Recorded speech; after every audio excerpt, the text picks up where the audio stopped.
the rejection. Welcome to Fallen Hearts Chronicles. Don't forget to like and subscribe to the channel for more epic wolf shifter romance and revenge stories. The Omega's secret hope. Selene had always known she was different. Not special, different. In the Crescent Hollow Pack, there was a clear hierarchy, and she sat firmly at the bottom. An Omega, the lowest rank. The one who served, who cleaned, who kept her head down and her voice quiet. But Selene possessed something rare, something that made her valuable despite her rank. Healing hands. When wolves were injured in training or returned wounded from border patrols, they came to her. She could ease pain with a touch, speed healing with her strange energy. The pack elders whispered that her gift was ancient magic, something not seen in generations. Still, a gift didn't change her status. She lived in the smallest cottage on pack lands, wore hand-me-down clothes, and ate after everyone else had taken their fill. At 23 years old, she'd never attended a pack celebration as a guest, only as a server. Tonight was different. Tonight was the Lunar Festival, and every pack member was required to attend. Even Omegas. Selene stood before her cracked mirror, smoothing down the simple blue dress she'd sewn herself. Her dark hair fell in waves past her shoulders, and her green eyes held a mixture of hope and fear. Hope because of the dreams she'd been having for weeks. Dreams of golden eyes and a bond that would change everything. Fear because dreams were often just cruel tricks of a desperate heart. The mate bond awakens. The festival grounds blazed with torchlight and hummed with excitement. Wolves from neighboring packs had traveled to join the celebration, creating a sea of unfamiliar faces. Selene kept to the edges, serving drinks and carrying trays of food, invisible as always. Then she felt it. A pull. A magnetic force that made her breath catch and her heart race. The bond. The mate bond that every wolf dreamed of finding. It wrapped around her chest like golden thread, tugging her forward, demanding she follow. Her tray slipped from her hands, crashing to the ground. Clumsy Omega, someone muttered, but Selene barely heard. She was already moving, drawn forward by the unstoppable force of destiny. The crowd parted and she saw him. Alpha Kale stood on the raised platform, magnificent and powerful. He was 28, with black hair, sharp features, and those golden eyes that had haunted her dreams. He ruled the Crescent Hollow Pack with strength and intelligence, respected by all, feared by enemies. He was everything an alpha should be, and he was her mate. The bond snapped into place fully, and Selene gasped as warmth flooded through her. This was it. This was what the elders spoke of, the connection that transcended rank, that made two souls one. Surely he felt it too. Surely this meant everything would change. Kale's eyes swept the crowd and locked onto hers. For a moment, just a heartbeat, she saw recognition flash across his face. He felt it. He knew. Hope bloomed in Selene's chest like spring flowers after a long winter. The public humiliation. Kale descended from the platform, moving toward her with purposeful strides. The crowd watched with curiosity. An alpha approaching an Omega wasn't unusual. He probably needed something served or cleaned. But the intensity in his expression made people whisper. He stopped before her, so close she could smell pine and rain on his skin. His jaw was tight, his golden eyes blazing with something she couldn't name. "You feel it," she whispered, her voice trembling. "The bond. We're mates." The words hung in the air between them. Around them, the whispers grew louder. Wolves were gathering, sensing something significant was happening. Kale's expression hardened. "I know what you are to me." Relief made Selene dizzy. He understood. He felt it too. Everything would be different now. She would no longer be just an Omega. She would be his Luna, his equal, his partner. "Then you know this changes everything," she said softly, reaching for his hand. He pulled back as if her touch burned. "Yes, it changes everything. Which is why I, Alpha Kale of the Crescent Hollow Pack, reject you, Selene of no family, as my mate." The world stopped. Selene couldn't breathe, couldn't think. The words echoed in her mind, each one a knife to her heart. "What?" I reject the mate bond, Kale repeated, louder now, his voice carrying across the silent crowd. I will not be bound to an Omega. My Luna must be strong, powerful, of noble blood. You are none of these things. The bond, so golden and warm just moments ago, began to crack. Pain seared through Celine's chest as if her heart was being torn in two. This was rejection, the worst fate a wolf could endure. To find your destined mate and be cast aside was agony beyond description. Please, she gasped, clutching her chest. Don't do this. The bond is sacred. The moon goddess herself. The moon goddess made a mistake. Kale cut her off coldly. I will choose my own mate. Someone worthy of standing beside an alpha. Lady Vivian's triumph. As if on cue, a woman glided forward from the crowd. Lady Vivian, daughter of the most powerful Beta family, beautiful and cruel in equal measure. Her red dress clung to her curves, her blonde hair was perfect, and her smile was victorious. She slipped her arm through Kale's possessively. My poor Alpha, she purred, loud enough for everyone to hear. How unfortunate that the bond would tie you to someone so beneath you, but you're strong enough to make the right choice. Kale looked at Vivian with something like relief. I choose you, Vivian. You will be my Luna. We'll perform the bonding ceremony at the next full moon. The crowd erupted in murmurs. Some looked shocked, others approving. A few glanced at Celine with pity, but most seemed to agree that an alpha choosing a proper lady over a lowly Omega was the correct decision. Celine stood frozen, the pain in her chest intensifying with every passing second. The rejected bond was destroying her from the inside, shredding her heart, her soul, her very essence. Tears streamed down her face, but she couldn't move, couldn't speak. Vivian stepped forward, her eyes glittering with malice. You should thank Alpha Kale for his mercy, Omega. Not every alpha would reject the bond cleanly. Some would keep you as a secret, shameful thing. He's being kind by letting you go. Kind. The word scraped from Celine's throat. This is torture. It's reality, Kale said, his voice devoid of emotion. He wouldn't even look at her now. You will accept the rejection or I will force the bond break. Either way, we are not mates. We will never be mates. The banishment order. The pack beta, Marcus, stepped forward with a rolled parchment. His face was apologetic, but his duty was clear. Celine of no family, by order of Alpha Kale, you are hereby banished from Crescent Hollow Pack territory. You have 3 days to gather your belongings and leave. If you remain after that time, you will be considered a rogue and dealt with accordingly. Banishment. The word hit Celine like a physical blow. To be cast out from your pack was a death sentence. Lone wolves rarely survived, rogues were hunted, territories were closed, and without pack protection you were vulnerable to every danger in the wilderness. You're killing me, Celine said, her voice breaking. You know I can't survive alone. Kale finally looked at her, and for just a second, she thought she saw regret in his golden eyes. But then it was gone, replaced by cold resolve. You'll survive or you won't. Either way, you're no longer my concern. Vivian laughed, the sound like breaking glass. Perhaps she can find some rogue pack to take her in. I'm sure they'd appreciate an Omega with healing hands. Though I wonder what price they'd demand for such protection. The implication was clear and disgusting. Celine's hands clenched into fists, her nails biting into her palms. The pain in her chest was unbearable now, the rejected bond screaming for completion even as it shattered. I accept, she forced out through gritted teeth. I accept the rejection, Alpha Kale. May you find happiness with your chosen mate. The words were ritual required to complete the rejection. As she spoke them, the bond snapped completely, and Celine cried out as agony tore through her.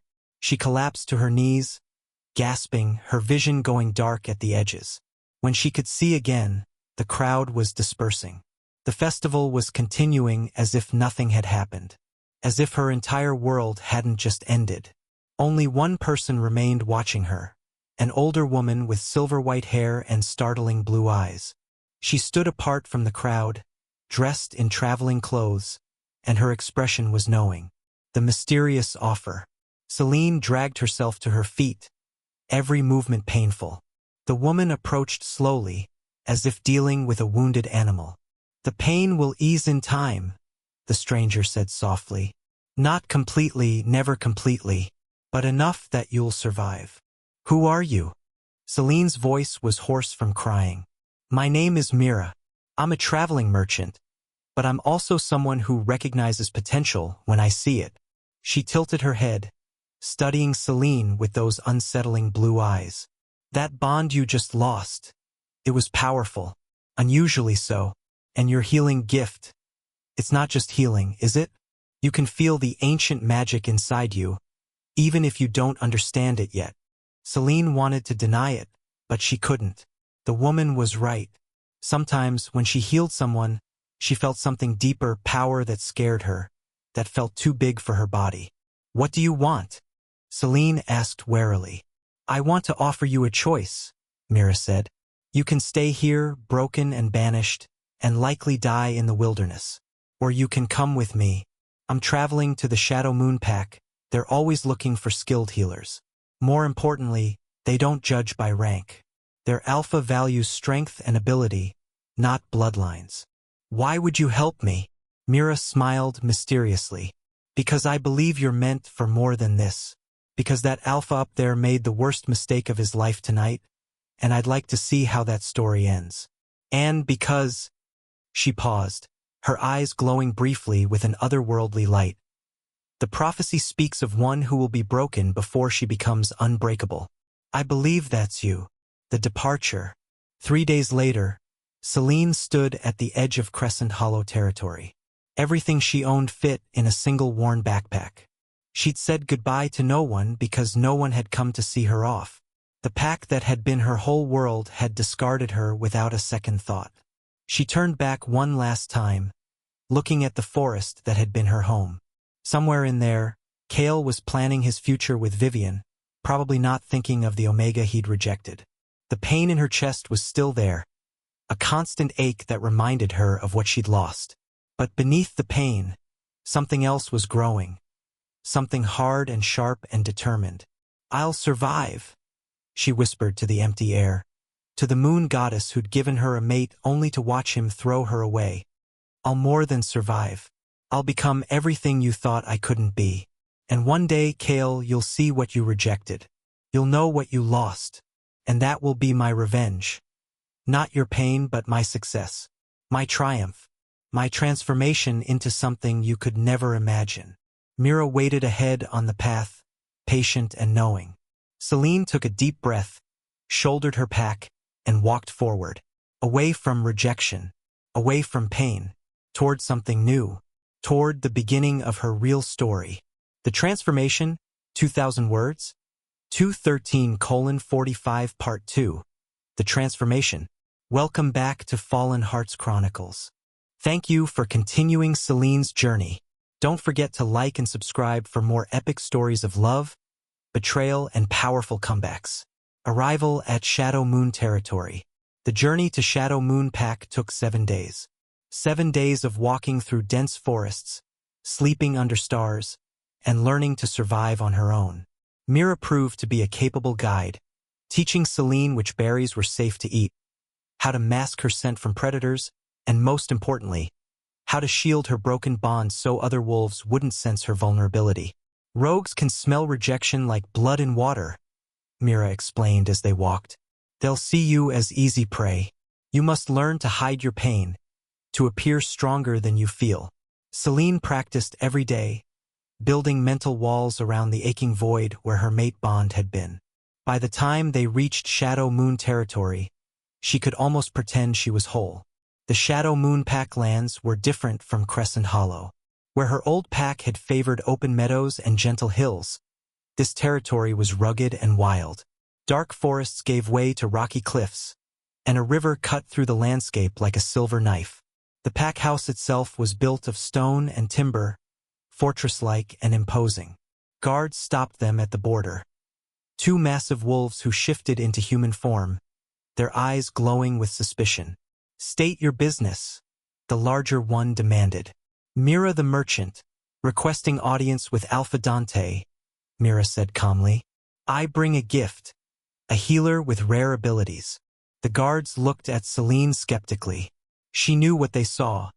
A thin young woman with haunted eyes, wearing worn clothes and carrying everything she owned in a backpack. She didn't look like much of a gift, but Myra's reputation preceded her. The merchants who traveled between packs were respected, and Mira was known for her honesty. After a tense moment, the guards nodded. Follow us. The Alpha will decide if you're worth his time. Meeting Alpha Dante. Alpha Dante was not what Celine expected. She'd heard stories about the Shadow Moon Pack's leader, tales of ruthlessness, of an Alpha who showed no mercy to enemies and ruled with an iron fist. She'd imagined someone like Kale, all cold perfection and rigid control. Instead, she found herself facing a man who radiated raw, dangerous power. Dante was 30 years old, tall and powerfully built, with dark brown hair that fell to his shoulders and eyes the color of storm clouds.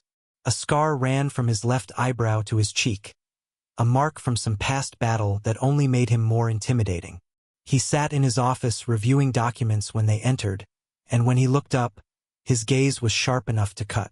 Mira, he said, his voice deep and rough. It's been 2 years. What brings you back to my territory? A business proposition, Mira replied smoothly. This is Celine. She's a healer with ancient magic in her blood. I believe she could be valuable to your pack. Dante's eyes shifted to Celine, and she felt the weight of his assessment. He wasn't just looking at her, he was reading her, seeing past her defenses to the broken, rejected Omega underneath. You were rejected, he stated bluntly. Not a question. Celine's chin lifted. Yes. Recently. 3 weeks ago. By your Alpha. She swallowed hard. He was my mate. He chose someone else. Something flickered in Dante's expression. Not pity, but understanding. And now you're here, broken and desperate, hoping I'll take in a rejected Omega out of charity. The words stung because they were partially true. But Celine had spent 7 days building walls around her pain, and she refused to crumble now. No, she said, her voice stronger than she felt. I'm here to offer my services as a healer. I can close wounds in minutes, ease pain with a touch, and sense injuries others miss. I'm asking for a place in your pack, but I'll earn it. I don't want charity. I want a chance. Dante leaned back in his chair, studying her with those storm-gray eyes. Show me. What? He pulled a knife from his belt and, before Celine could react, slashed it across his palm. Blood welled immediately, dripping onto the desk. Heal it, he commanded. If you're as good as Mira claims, prove it. Celine's healer instincts kicked in immediately. She stepped forward, reaching for his hand, but he pulled back. No contact, he said. If your magic is truly ancient, you shouldn't need to touch me. That was impossible. Every healer needed physical contact to channel their power. But as Celine focused on his bleeding hand, something strange happened. The power inside her, the thing she'd always been slightly afraid of, surged forward like a wave. She raised her hand, palm out, and felt energy flow from her core through her arm. Silver light sparked at her fingertips. Visible, tangible magic. The light stretched toward Dante's wound, wrapping around his hand like luminous thread. The cut closed. Not slowly, but instantly, as if it had never been. Silence filled the room. Mira was smiling. Dante was staring at his healed hand with an expression between shock and interest. Impossible, he muttered. Healers always need contact. That was pure magic. I didn't know I could do that, Celine admitted, staring at her own hands. The silver light had faded, but she could still feel the power humming beneath her skin, stronger now, as if it had been waiting for her to finally use it properly. The ancient truth. Dante stood, his demeanor completely changed. Mira, why didn't you tell me she had ancient bloodline magic? Because she didn't know, Mira replied.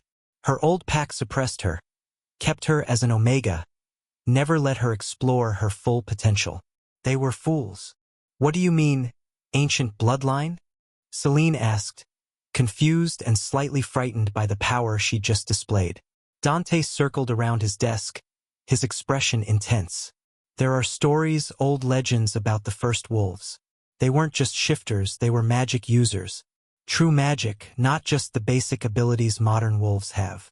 That bloodline was thought to be extinct, bred out over thousands of years. But sometimes, very rarely, someone is born with the old power dormant inside them. The prophecy speaks of it, Mira added quietly. One will come, broken by rejection, bearing the ancient gift.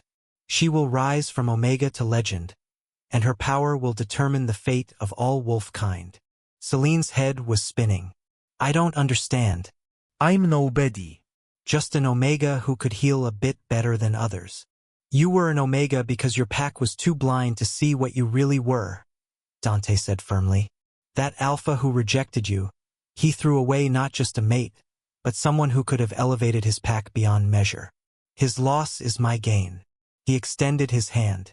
I, Alpha Dante of Shadow Moon Pack, offer you sanctuary, training, and a place in my pack. Not as an Omega, but as a pack member of value. What you become from there is up to you. Celine looked at his offered hand, then at Myra's encouraging nod, then back at Dante's steady gaze. This was it. A new beginning. A chance to become something more than she'd ever imagined. She took his hand. I accept. Training begins. The next 3 months transformed Celine's life completely. Dante assigned her a comfortable room in the pack house, gave her new clothes, and immediately began her training. But it wasn't just healing training, it was combat, strategy, pack politics, and magic development.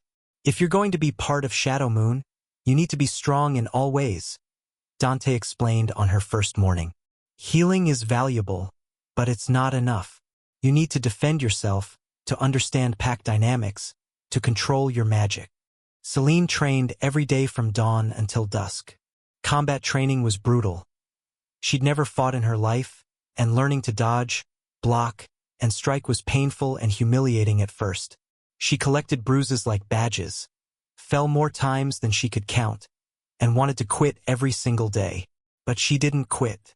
Because every time she thought about giving up, she remembered Kale's cold golden eyes as he rejected her. She remembered Vivian's cruel laugh. She remembered being called worthless, beneath notice, a mistake. That memory fueled her like fire. Marcus, the pack's head warrior, supervised her combat training. He was gruff but fair, pushing her hard but acknowledging every improvement. You're getting better, he said after she finally managed to land a solid hit during sparring. Your instincts are improving. In a real fight, you might actually survive now. High praise, Celine panted, wiping sweat from her face. For someone who'd never thrown a punch 3 months ago? Yes, it is. But the real transformation happened during her magic training with Dante himself. Discovering her power. Dante trained her personally every evening in a clearing deep in pack territory. No one else was allowed to watch. What she was learning was too valuable, too dangerous for general knowledge. Magic isn't just about power, Dante explained during one session. It's about control, intention, and understanding. Your healing is just one aspect of what you can do. The ancient bloodline magic encompasses all elements. Healing, destruction, protection, transformation. I don't want to destroy things, Celine protested. I'm a healer. A healer who can't protect herself is a liability, Dante countered. What happens when enemies attack and you can't fight back? You become a target, a weakness. Is that what you want? No, she admitted quietly. Then learn. Not to hurt unnecessarily, but to defend when needed. He taught her to channel her magic into shields, protective barriers that could stop attacks. He taught her to sense life forces, to track wolves by their unique energy signatures. He taught her to draw power from the earth itself, from moonlight, from the very air around them. With each lesson, Celine felt the ancient magic inside her waking fully, stretching like something that had been sleeping for too long. It was exhilarating and terrifying. One night, 2 months into her training, something remarkable happened. They were practicing energy manipulation when Celine's power suddenly surged beyond her control. Silver light exploded from her hands, shooting into the sky like a beacon.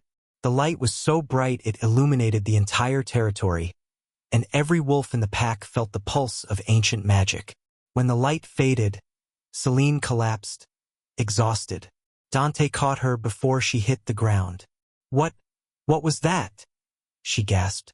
"That," Dante said, his voice filled with awe, "was a power awakening. Your magic just announced itself to the world." Every supernatural creature within 100 miles felt that surge. "Is that bad? It means you can't hide anymore. But it also means you're becoming what you were always meant to be." News from Crescent Hollow. For months after Celine's arrival at Shadow Moon, Mira returned from her travels with news from Crescent Hollow Pack. Celine had tried not to think about her old pack, about Kale, about the life she'd left behind. But when Mira appeared at her door with a strange expression, her heart clenched despite herself. "You should hear this," Mira said, settling into a chair in Celine's room. "Things aren't going well for your former alpha." Celine's hands stilled on the medical supplies she'd been organizing. "I don't care about him." "Liar," Mira said gently. "You can pretend the bond doesn't still ache sometimes, but I know better. That's okay. Hearing this might help with closure." Against her better judgment, Celine sat down. "What happened?" Kale completed his bonding ceremony with Lady Vivian as planned. Made her his Luna. Gave her power and authority over the pack. Mira paused. "She's destroying them from the inside." Despite her resolve not to care, Celine leaned forward. "How?" "Vivian comes from wealth, but she has no understanding of pack dynamics or leadership. She's vain, cruel, and power-hungry. She's been replacing experienced pack members with her own friends and family. Incompetent wolves who flatter her but can't actually do their jobs. She's spending pack resources on lavish parties and personal luxuries while regular pack members struggle. And worse, she's been caught meeting with rival pack alphas in secret. Some suspect she's selling pack information for personal gain." Celine's healer instincts made her feel a pang of concern for the innocent pack members, but she couldn't muster sympathy for Kale. He chose her. He has to live with that choice. "Oh, he's realizing his mistake," Mira continued. "Word is, he's miserable. The Luna bond he forced with Vivian is nothing like a true mate bond. It's hollow, unsatisfying. He can't sleep, barely eats, and spends most of his time alone. Some pack members say they've heard him calling your name in his sleep." Something twisted in Celine's chest. Not satisfaction exactly, but a complicated mixture of emotions she couldn't name. "He made his choice," she repeated firmly. "I'm not that broken Omega anymore. I don't need his regret." "No," Mira agreed, smiling. "You don't, because you've become something he never imagined. But there's more. News of your power awakening reached Crescent Hollow. Kale knows you're here, knows you're training with Dante, knows about your ancient magic. So he sent a message to Dante. He wants to see you. Claims he has important information about a coming threat that you need to hear." Celine's laugh was bitter. "Of course he does. Now that I'm valuable, now that I'm powerful, suddenly he wants contact." The answer is no. But even as she said it, curiosity gnawed at her. What threat? And why would Kale think she needed to hear about it? Dante's growing feelings. Later that evening, Celine found Dante on the training grounds, working through combat forms alone. The sun was setting, painting the sky in shades of orange and purple, and his movements were fluid and powerful. She watched for a moment before speaking. "Mira told me Kale sent a message." Dante completed his form before turning to her. "Yes, he wants a meeting. I told him to go to hell. What if the threat is real? Then he can send the information in writing. You don't need to see him. You don't owe him anything." Celine smiled slightly. "You're protective of me. You're my pack now," Dante said simply. "But it's more than that." The air between them shifted, became charged with something unspoken. Over the past 4 months, Celine had grown close to Dante. He was nothing like Kale, Where Kale had been cold and distant, Dante was intense and present. He challenged her, pushed her, but also supported her. He saw her not as an Omega or a rejected mate, but as Selene, complex, powerful, still healing. And somewhere along the way she'd begun to care for him, not with the instant, overwhelming force of the mate bond, but with something that had grown slowly, steadily, built on respect and shared time. "What do you mean?" she asked quietly. Dante stepped closer. "I mean that when I look at you, I don't see someone broken. I see someone extraordinary. I see strength and power and beauty that goes beyond surface appearance. I see a woman who survived rejection and came back stronger." "Dante, I'm not asking for anything," he interrupted. "I know you're still healing. I know the rejected bond still hurts sometimes. But I want you to know that when you're ready, if you're ever ready, I'm here. Not because of prophecy or destiny, but because I choose to be." Selene's breath caught. This was so different from Kale's rejection of the mate bond. This was a choice freely made with no destiny forcing anything. "Thank you," she whispered, "for seeing me, for helping me become this." "You did the work," Dante said, reaching up to tuck a strand of hair behind her ear. "I just provided the space for you to grow." The prophecies wait. That night, Selene couldn't sleep. She stood on her balcony, looking up at the full moon, thinking about everything that had changed in 4 months. She'd arrived broken, barely able to function. Now she was strong, powerful, capable of magic she'd never dreamed possible. She had a place, a purpose, people who valued her. But the prophecy Mira had mentioned haunted her. One will come, broken by rejection, bearing the ancient gift. She will rise from Omega to legend, and her power will determine the fate of all wolf kind. What did that mean? What was she supposed to do? "Can't sleep." Myra's voice came from behind her. Selene turned to find the older woman leaning against the doorframe. "Just thinking. About the prophecy? About what it means. You said my power will determine the fate of all wolf kind. That's a heavy responsibility for someone who was an Omega 4 months ago." Mira joined her at the balcony railing. "The prophecy isn't about what you were. It's about what you're becoming. And you're not done transforming yet. What else is there? A war is coming, Selene. An ancient enemy that's been dormant for centuries is waking. When it does, all the packs will need to unite or face extinction. And you, with your ancient magic, your unique abilities, you'll be key to their survival." "Why me?" "Because the old magic responds to the old threat. Because you can do things no other wolf can. Because rejection broke you in a way that let the magic fully emerge." Mira turned to face her. "Everything that happened, Kale's rejection, your banishment, your transformation, it was all necessary. Not fair, not kind, but necessary to forge you into what wolfkind needs." Selene closed her eyes, feeling the weight of destiny settling on her shoulders. "I didn't ask for this. No one asks for greatness. It's thrust upon them. But you have a choice in how you respond. You can resent it, or you can embrace it. And Kale will realize too late what he lost. Will see you save everyone, including him, and live with that regret forever. That's your revenge, Selene. Not his pain, but his knowledge of what he threw away. The decision." The next morning, Selene made her decision. She found Dante in his office and stood before his desk with determination in her eyes. "Tell Kale I'll meet with him," she said firmly. "But here on Shadow Moon territory. If there's really a threat coming, I need to know about it. Not for him, but for everyone else who might be in danger." Dante studied her carefully. "Are you sure you're ready to face him?" "I'm not the Omega he rejected anymore," Selene said. "I'm strong now. I have power, skills, a place where I belong. He can't hurt me anymore." "He can always hurt you," Dante said gently. "That's the nature of rejected mate bonds. But if you're determined, I'll support you. Just remember, you don't owe him forgiveness, no matter what he says or how he begs." "I know," Selene assured him. "This isn't about him. It's about the threat he mentioned. It's about protecting innocent wolves." Dante nodded slowly. Then I'll arrange the meeting, but I'm staying with you.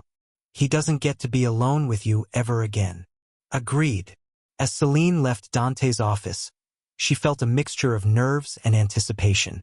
She would face Kale again, but not as the broken, rejected Omega he'd discarded.